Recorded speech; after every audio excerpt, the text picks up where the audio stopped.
Good afternoon, everyone. This is Inspire, Collaborate, and Encourage. If you watch this show on a regular basis, you probably might notice that I am neither Jay nor Tanya Deutscher. And the reason for that is that Jay recently had a procedure and he just came home, and Tanya is looking after him. And so they asked me if I would guest host, I guess, the show today so that they could handle healing and resting and all that sort of thing. The procedure went well. Jay is home. We're all very happy about that, certainly keeping good thoughts for them and sending them our best. But in the meantime, they gave me the keys to the studio, which could be dangerous. One never knows. If you're wondering who I am, and for some reason it won't show my name, but my name is Kristine Shreve. I am the host of the Women in Business podcast. I run the Women in Garment Decoration group on Facebook. I'm a writer, a storyteller, a marketer, and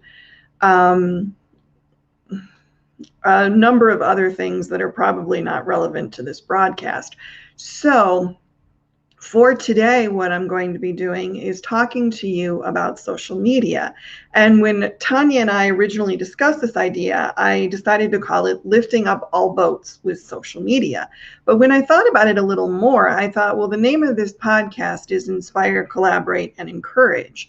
So really what we should be talking about is how to inspire, collaborate, and encourage on social media, because hey, that fits right in with the name of the podcast and totally makes sense. So, once you think about it a little more, the ideas formulate a little better.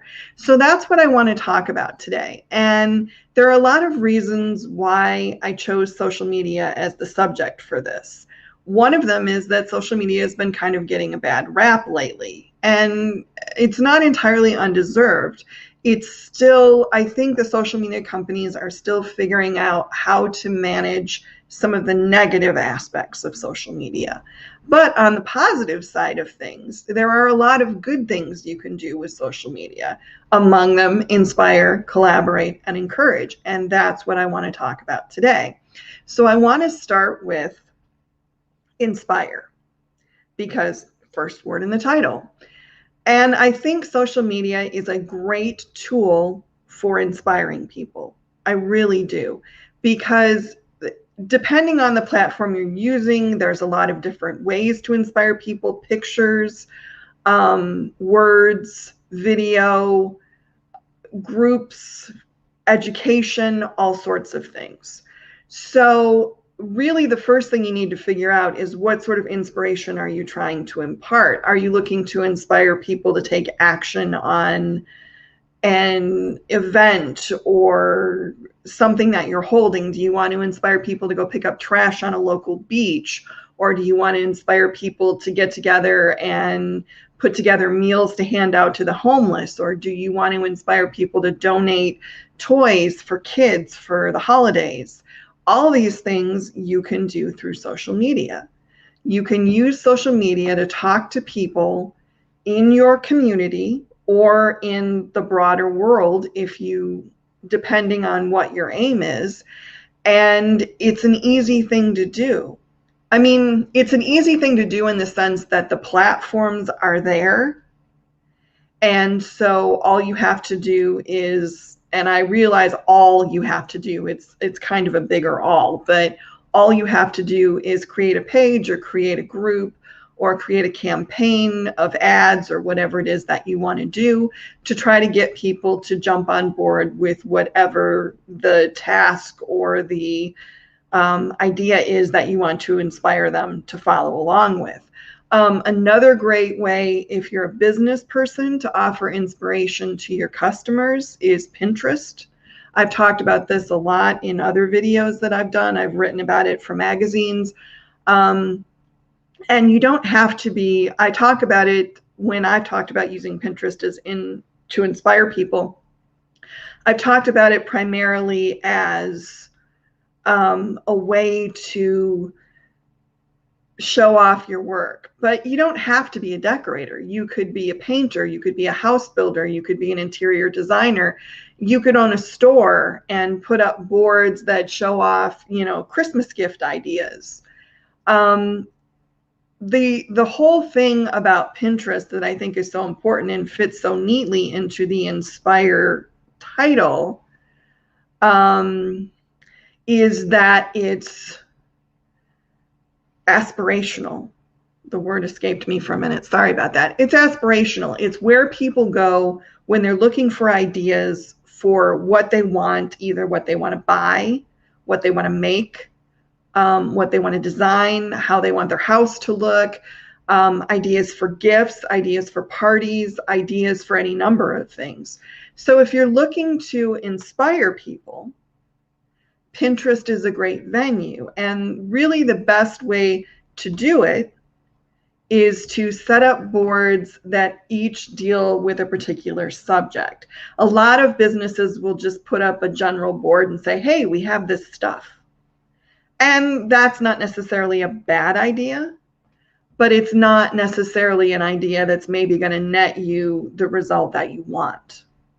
What you really want is to set up boards that are specific. So if what you want is you have a bunch of stuff in your shop, say you run a curio and a gift shop, and you have a bunch of stuff in your shop and you have some things that are $25 and under, and you want to inspire people to come and buy these things as small Christmas gifts or gifts they could give in a gift exchange. If, supposing we were having a normal year where people were doing that at their offices because they were at their offices. So you set up instead of just setting up a board and saying, hey, here's a bunch of stuff, you set up a board and you title it Perfect White Elephant Gifts or something.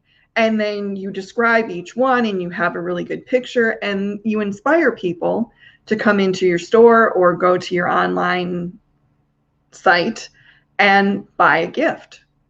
So you're giving them inspiration that's specific.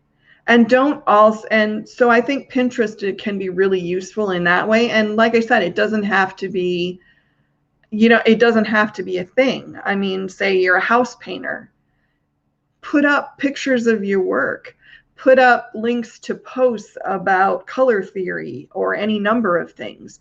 And you'll inspire people who are looking around their living room going, oh, I really don't like this color anymore. Or, wow, that really needs to be painted. You'll inspire them to contact you and say, hey, I'd like to talk about painting my house. So there's a lot of uses in that sense if you're trying to build business. And don't forget, just sharing your story can be inspirational. So that's something to really be aware of, that if you've gone through events in your life, if you've learned things just from, bumping around through whatever experiences you've had, you can share those with other people. You can share them on a page. You can share them on a personal feed, whatever it is that you want to do, and tell your story. I mean, that's one of the things that Tanya and Jay do with this show, is they have people on who have been through an experience of some kind and have them share what they learned from it, how they grew, and what they took away from it. So social media is a perfect way to share those experiences, to hopefully help others learn from what you went through. And you never know, this is a cliche, I'm well aware, but you never know who's listening. And you never know who might be touched or helped or, okay, I'll say it, inspired to get help themselves or to share their story or to change something that they've been doing that maybe was having a negative impact on them. Any of those things can happen if you are putting yourself out there on social media. And it's really, I have to say, as someone who's done this, it can be it can make you feel very vulnerable, I guess is what I want to say, when you put yourself out there the first time and you talk about something that maybe is personal or was an uncomfortable experience, or was a bad experience maybe. And the thing to remember there is that there are a lot of things that we don't talk about. Mental health is one. Physical illness is another. Disability is another. And there are people out there who need to hear what we have to say on those subjects, who need to be inspired to share their own story, or who need to be inspired to get help for a problem that they have, or who need to be inspired to take action in some way. And the way to, and if you use social media, you can help do that. And I think that's really important. And I think one of the things that people tend to think about social media is that it's, you know, it's for pictures of cute puppies and kittens and sharing pictures of your children and putting up memes from, you know, whatever movie or TV show you saw last week.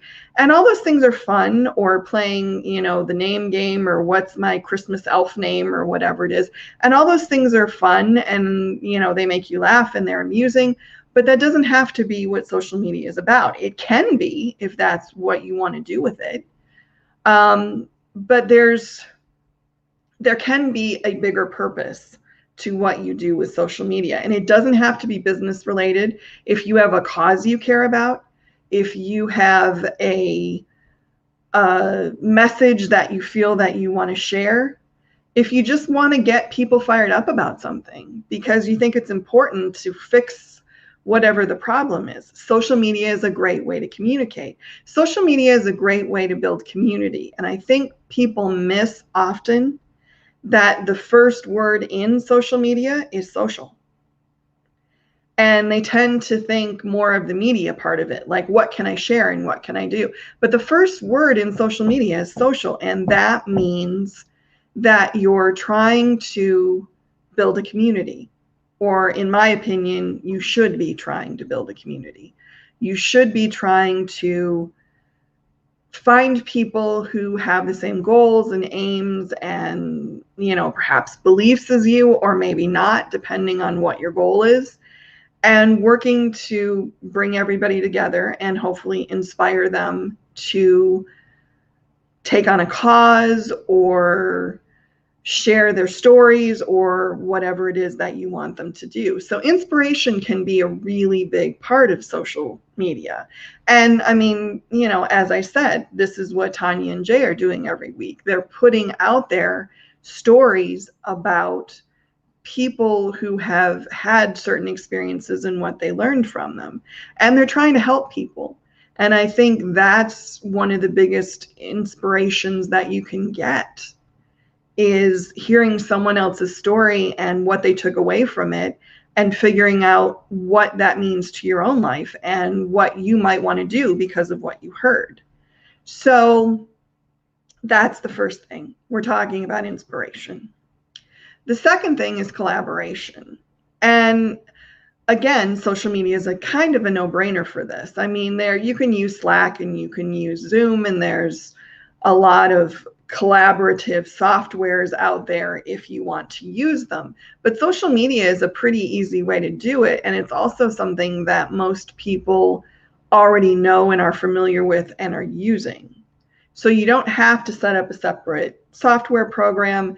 You don't have to mess around with anything like that. You can just use social media to collaborate. And I'll give you a few examples of ways that you can collaborate on social media. One way is something that just came up recently that I didn't even know was a thing, but now that I know, I'm very excited by it. There is a friend of mine and a friend of Tanya and Jay's who was recently diagnosed with a medical condition, and she's going to have surgery.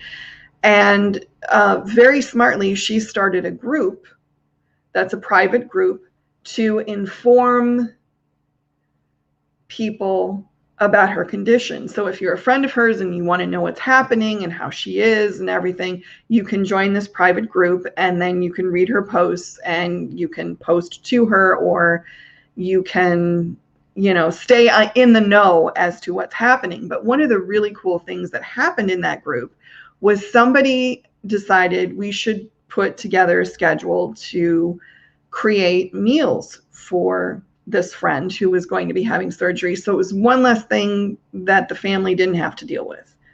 And there's an app for Facebook called, I believe it's for Facebook, called Meal Train, which I was not aware of, where you can set it up and then people can go in and select a date and sign up to take that date and then provide a meal on that date. And what's really cool is because it's social media, you don't have to be in their community. You don't have to go to their house. You can order something online and send it to them. You can purchase gift certificates from a delivery service for them. So you can collaborate on doing something really cool for these people who could probably use the help and will certainly appreciate it. And nobody has to be in the same community. Nobody has to be in the same room. Nobody really even has to talk to each other if they don't want to. It's just there and you pick your date and you go. So we're all collaborating on doing something helpful and useful for this family who's going to need the help. And it would never have happened in the same scope had we not had social media. Social media is also a great place to collaborate on art projects, on social justice projects. It's a great place to create groups of people who are working towards a common goal or who have a common concern, and make sure that they have a way to communicate. So you end up with a global scale of information and contributions, as opposed to pre-social media. You had, whoever was in your community or in your area, or if you wanted to collaborate, if you were collaborating long distance, I guess we'd call it, then you had to wait for letters to come, or you had to wait for the mail to come, or, you didn't have, or a fax, or you had to talk by phone. And it wasn't as immediate, and it wasn't as, you couldn't see everybody's contribution as easily. So that's one of the things that social media has given us. It's a great collaborative tool. I love it. One of the things that I've seen since the pandemic has started is people collaborating on artistic projects, choirs going online and putting up videos, or people doing a play or doing a reading or doing a film or whatever it was, and showing it all on social media. And I think that's really a fun way to do it, because again, social media gives you the opportunity to build a community, to find the people who are in the same space that you are, who have the same goals that you are, who are trying to do the same thing that you're doing, and really allows you to have collaboration in almost its purest sense, because everybody can contribute. Everybody can see everybody else's contribution. Everybody can kind of absorb the common goal, and they can see it all, and you can keep it all in a space. It's almost like a workshop. You can set up a group. You can set up a page, however you want to do it. And then everybody that's in the group or likes the page can come and offer their piece of the collaboration. And nobody has to manage it necessarily. Okay, well, you have to manage it if you set up a group. So that's not, I guess that's not entirely accurate. But somebody has to set it up and start it off. But then it can kind of be a self-perpetuating thing. So it's a great way to offer people the ability to make connections and feed off each other's thoughts and feelings and knowledge and talents, and use those talents together to create something that's better and more exciting, and something that probably will have more scope than a project that's created by one person. So I love the idea of using social media as a collaborative medium. And again, some platforms will be better than others for this. Facebook, I think Facebook groups are a great method for collaboration, because you can create a group around a particular subject. You can keep it private, so only the people in the group see whatever the subject matter is and whatever your discussions are. You can set rules for whatever the behavior is for the group, what's acceptable, what's not, what's allowable, what's not, all that sort of thing. So groups are an amazing way to collaborate. I know the group that I run, Women in Garment Decoration, I've seen a lot of people collaborating on stuff, helping each other out with projects, helping each other out with ideas, learning from each other. It's been a really amazing thing to see, and I'm really excited by the possibilities. And sorry, my voice is going. Unfortunately, my voice is trying to short out a little bit. I did an hour on my own podcast yesterday, and it's been a little dicey ever since. But so collaboration, and I think the thing that you need to think about when you're thinking about social media and collaboration is, where are the people that I want to collaborate with? Because that's another thing about social media. And I tell this when I talk about social media and its use in business. I say this all the time. You have to know where your market is, and you have to know where the people you're going to want to collaborate with are. And some platforms are going to, like I said, lend themselves to collaboration better than others. Collaboration on Twitter, not so much, probably. Collaboration on Pinterest, probably not so much. I would say probably if you're looking to collaborate with people, Facebook is probably your best option, in my opinion. Just because, like I said, there's Facebook groups or pages, which are really helpful. And I think Facebook is really the best marriage of pictures and words as well. I mean, Instagram and Pinterest are very picture heavy. And Twitter is, even though Twitter is trying to go to more video and pictures, they're still word-based and short word-based. So that doesn't really work if you're trying to have a discussion. If you have to have your discussion in tweets, it doesn't work as well. I would say Twitter is probably best for sending a message once you've collaborated and figured out what you're doing. Then you can use Twitter to spread the message to your followers, because at that point you're only explaining. You're not necessarily trying to get the idea together. So I'd say for collaboration, Facebook's probably your best option. Now for inspiration, like I said, any of them could really do. I mean, you can inspire people on Twitter, you can inspire people on Pinterest, you can inspire people on Instagram, and you certainly can inspire people on Facebook and TikTok, I suppose.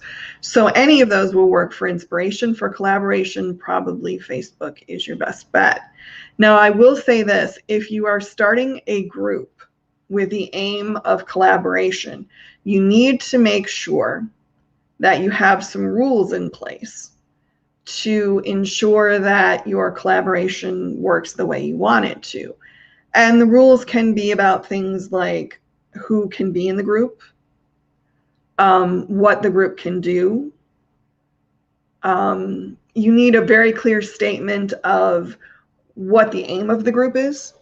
If you're collaborating for a specific purpose, you want to create a movement for something, you want to build something in your community, whatever it is, the purpose needs to be stated really, really clearly.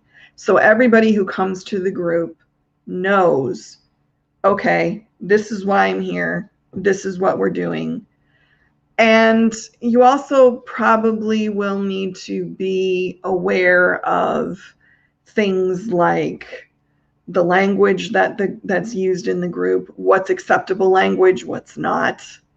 If it's a business kind of group or something, then you may need to put regulations in place about things like, can you sell or not? Because there are people who think of social media purely as a selling tool, and they'll come into groups regardless of what the group's particular aim might be, and they'll try to sell their product. And if it's a selling group, terrific. But if it's not, then you don't want people selling. So you have to be aware of the rules. You also have to have, I guess for lack of a better word, you have to have security or police of some kind in your group, admins and moderators usually. And basically their job is just to make sure that everybody is keeping with the rules, that everybody is doing what they're supposed to do, that there's no bullying, that there's no language that is, you know, pejorative of some kind, that you're all behaving as ladies and gentlemen, for lack of a better term. So setting up a group is pretty easy. You just go to Facebook and pick new group, and there you go. You can set it up. Finding people to join the group can sometimes be a little tougher, and that's where defining clearly what the purpose of the group is can be really, really helpful. If you say, for instance, that you set up a group because you want to collaborate with people in your community about building a new playground, then you want to be very, very clear that this is what the group is for. We want to build a playground at this place in this community, and we're looking for people who can help us design it, who can help us build it, who can provide money or supplies for it. And then you create your group, and it's very, very clear what it is. And after that, once the group is set up, then your next job is to find the people to join the group. And again, this requires a little bit of thought, because if it's community-based, then obviously you only want people from that community, which might be easier in some circumstances because a lot of people may have friends that are in their communities, their location, their locale. So then you just message those people and say, hey, come join my group. If you're setting up something that isn't location-based, that's more like, okay, Women in Garment Decoration, the group that I set up, is basically, as the name implies, for females who own garment decoration businesses or work in or run garment decoration businesses. So once the group was set up, the first thing we had to figure out, because when we originally set it up, I wasn't sure if it was just going to be women or if we were going to open it up to anyone who runs a garment decoration business. And when I talked with the original women who were part of the founding of the group, the decision we came to was, we just want to be women. So we put the little pink no boys allowed sign on the door, and we kept it just women. So that's a very specific, and it's women in a very specific industry. So the mission statement of the group and who's going to be collaborating is pretty clear just from the name of the group. But even if you get inside the group, there's also an about section that says, this is who we are, this is what we're doing, this is why we're here. And then we do have a list of rules as well that tells everybody quite clearly what's allowed in the group and what's not.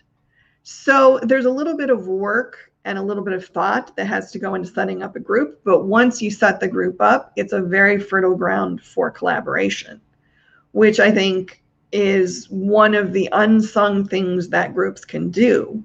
People tend to think of groups as, oh, we should put this up because I want to sell stuff to people, or they're hobbyist groups. But they can also be a great tool for bringing people together to pursue a joint goal and to figure out how they're going to get to that goal. Groups are also a terrific place if you're looking for partners, if you're looking for people to work on projects with, if you find the right group, you can meet a lot of people who can inspire you to create new ideas, create new projects, create, sometimes take things in a direction you never would have taken them otherwise.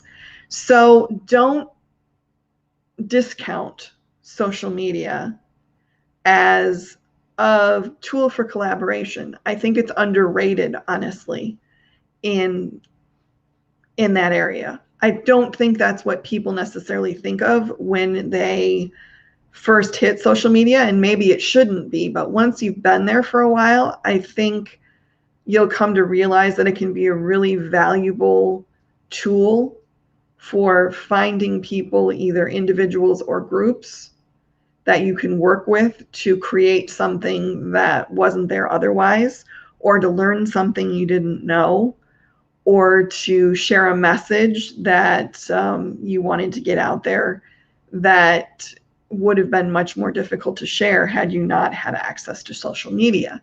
So there's a lot of reasons why social media is a really good method for collaboration. And then, of course, there's the third kind of plank, whatever we want to call it, of the I.C.E message, which is encourage. And I think social media is a great, and again, undervalued tool for encouraging people. Now, yes, social media gets a bad rep, not going to deny it. There are trolls on social media. There are people who are rude on social media. There are people who are putting messages out there that are not empowering, that are not positive, that are not uplifting. That's very, very true. If you look at it in a certain light, and if you only look at certain things, social media can really seem like a cesspool, honestly. And I think that's sad, because that really denies the awesomeness. It's not the greatest word choice, but it's the only one I can think of. It really denies the possibilities of social media and how social media can be used to encourage other people. And it could be encourage in a couple of ways. It could be encourage people to do something good, encourage people to work on a project, encourage people to take up a message, encourage people to fight something that you know is wrong. Again, all these things kind of come together.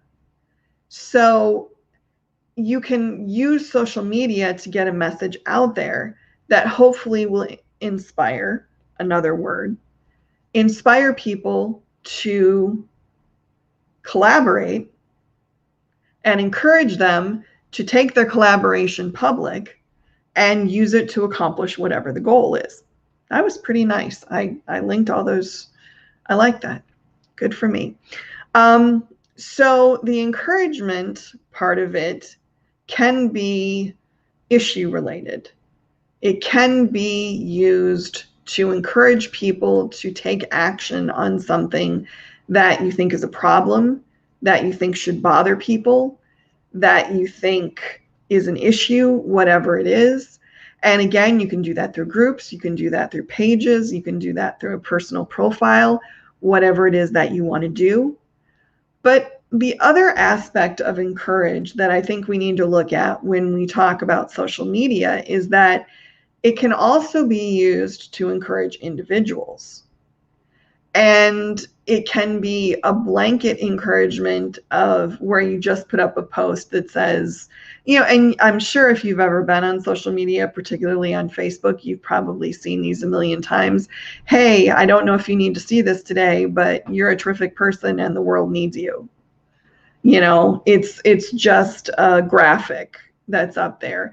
And there are any number of these, and there are any number of sites or companies that are making these and putting them out there. And those are kind of blanket statements that whoever's coming by may see them and be encouraged by them if they're having a bad day.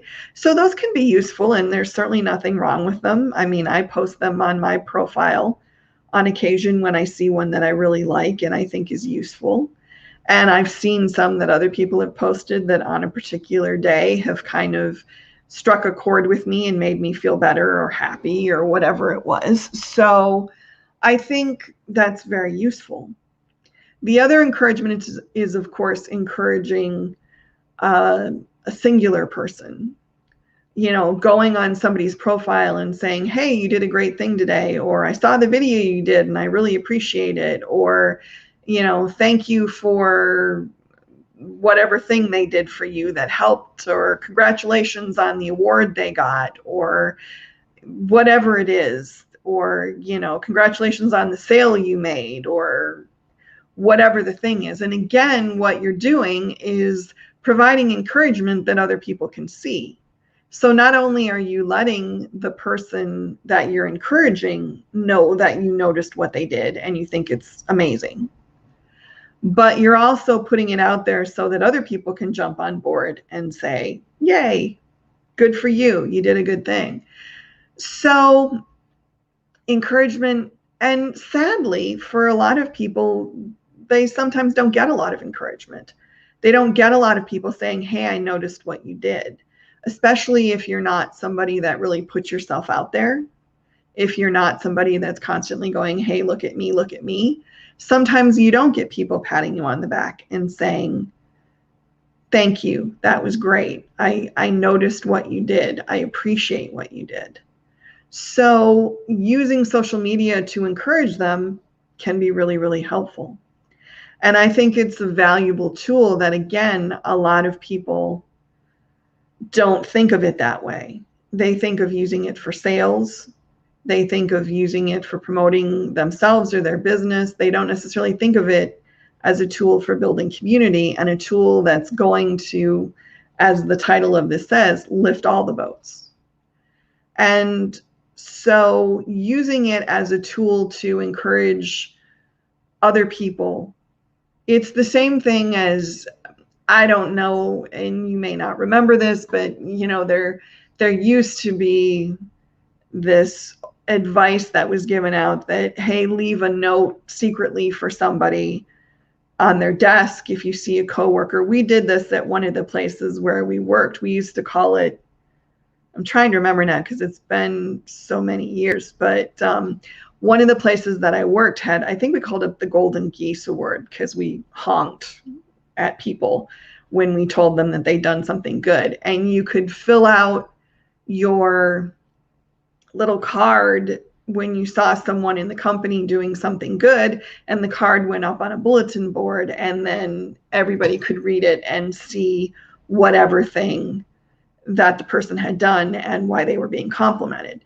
So the equivalent of that these days is going on somebody's social media profile or congratulating them in a group, or, you know, putting up a post on a page or whatever it is and saying, hey, thank you for doing this. I really appreciate it. This was an awesome thing that you did. And that allows other people to notice it. It certainly makes the person who got the congratulation feel good.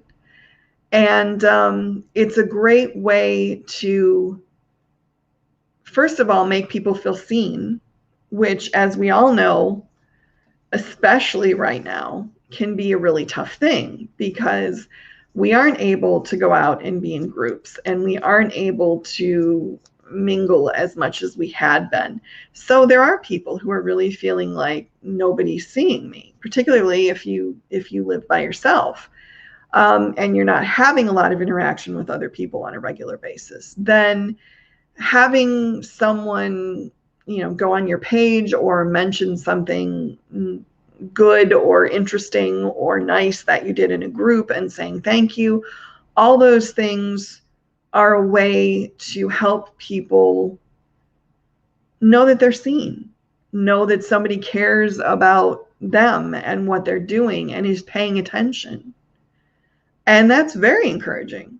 That's extremely encouraging. Like I said, particularly now when a lot of people are going, wow, I'm feeling very isolated. I'm feeling very alone. I don't have my office mates. I can't go out to the places that I normally go to, or I can't go out as often. And we have to social distance, and there's all this stuff going on. So putting a message out there to someone on their social media, or putting it in a group that they're in, or whatever it is, and just letting people know that, hey, I'm paying attention to you. I know that you're there. I notice what you're doing, can be hugely, hugely valuable. And I think, again, in all the negative press that social media gets, people don't think always about the positive uses that you can have for it. You can inspire people to take action, to change their lives, to share their stories, to make a change that they need to make. Any number of things. You can collaborate with people to bring that change about. You can collaborate with people to help them make changes that they need to make. There's any number of good outcomes that can come from collaboration on social media. And really, honestly, social media is a place where you can meet people and collaborate with people that you never, ever would have met any other way. Because social media opens us up to the world. They don't have to be in your community. They don't have to be somebody you met at a trade show. They don't have to be somebody that you met through an ad or through a chat room or whatever it is. You can, if you have a particular goal, you can find almost anybody on social media and make a pitch to them. Now, maybe they decide that they don't want to collaborate with you or whatever that is, but that's part of how things work sometimes. Sometimes you swing and you miss the pitch, or the pitch hits the dirt. So, and Tanya has a really good point here. She says, some of the people I talk to daily now are people that I have never met. I'm the same way. I have a lot of people that I consider quite close friends, and people that I've confided in and had really good discussions with that I have yet to physically meet. So social media is really a way to bring people together. And it's also been, I've also collaborated with some of those people on various projects. I mean, I designed an entire set for my Women in Business podcast, which should be debuting in the next few weeks. Cross your fingers. And I did it with a woman that lives in Minnesota that I only know through, I have met her in person. I take that back. I have met Carolyn in person, but very briefly and at a trade show.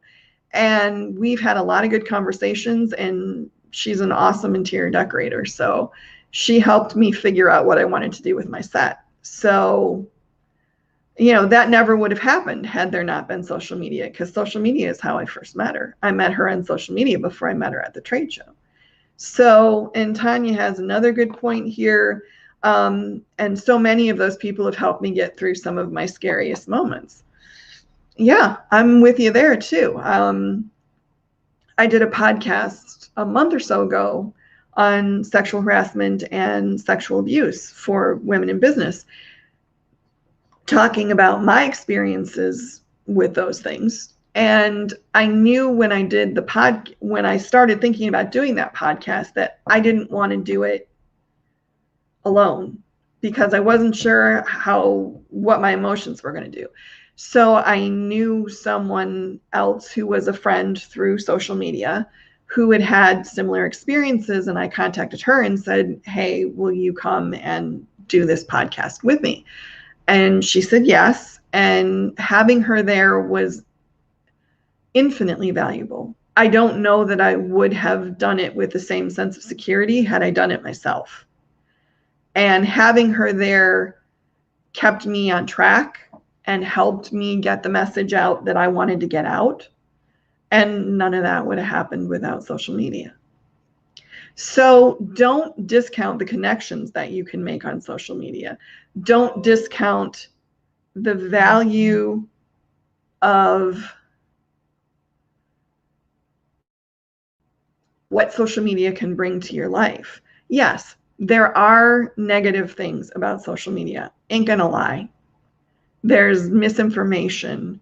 There's trolls. There's, things that you look at and go, ugh, I really wish that wasn't here because that's just not good.